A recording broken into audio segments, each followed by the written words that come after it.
Reading just to give them a taster of the book, and then the books will be available for sale at the back of the room. All proceeds from the book sold tonight will go towards Bus of Books. So ladies and gentlemen, please welcome my mum and my dad, Tim and Sharene Lee. Thank you.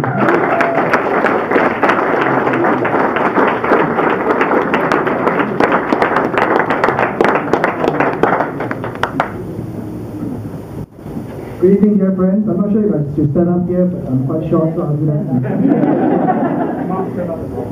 Thank you, Colin, for challenging me to write this book for you to publish and launch here tonight.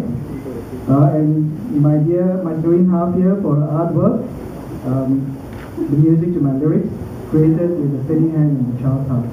I think we've heard from the Colonel Rabbi high school kids, and there's so much richness in what they've shown us. There's a reverse gap actually of between the first Australians and the rest of us. And that is the wisdom, the wealth of wisdom in the culture, that indigenous culture that they can offer us. Words like yapareni, which means caterpillar, or it belongs to the vine, which we heard on the trip to Alice Springs, remind us that we are more custodians than owners of the land. And in the age where flickering screens tend to displace conversation and quiet time in our living rooms, dining tables and bedrooms, the art of sitting quietly is more important than ever. We need to rediscover the simple joys of life and share with our kids the magical world of books that captured our hearts and minds when we were little. With William Blake, we need to see a world in a grain of sand and heaven in the wildflower. Hold eternity in the palm of your hand and infinity in an hour. Taking a cue from Blake, we have tried to capture in this book the charm of Dreamtime legends and the magic of folks like Ian Blackton and Rocha. So now we will share a little bit of this, our flavor of this magic with you, by reading just a few pages, just as a teaser.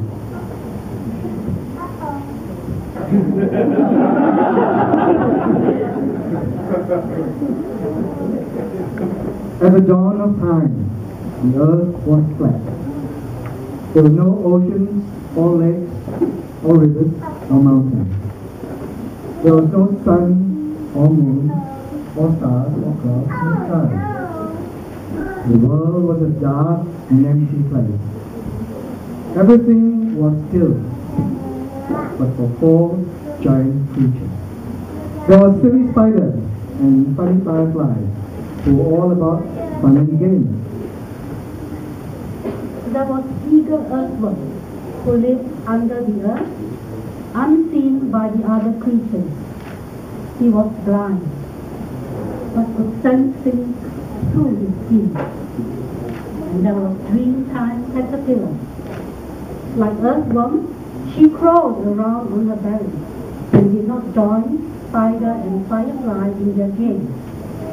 To spider and firefly, caterpillar was ugly and boring, and they called her all sorts of nasty names.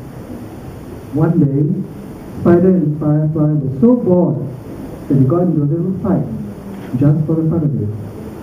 They lost their cool, got hurt, and went away to nurse their wounds. Before long, they got back together and agreed that they hurt each other because they were bored.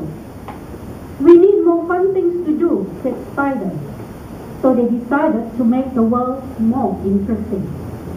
It's too dark, said Firefly. It's actually quite dark too. He flew up high, took a deep breath, and held it for a long time. Just when you thought he was about to burst, out came a big ball of fire, the sun. Firefly held his breath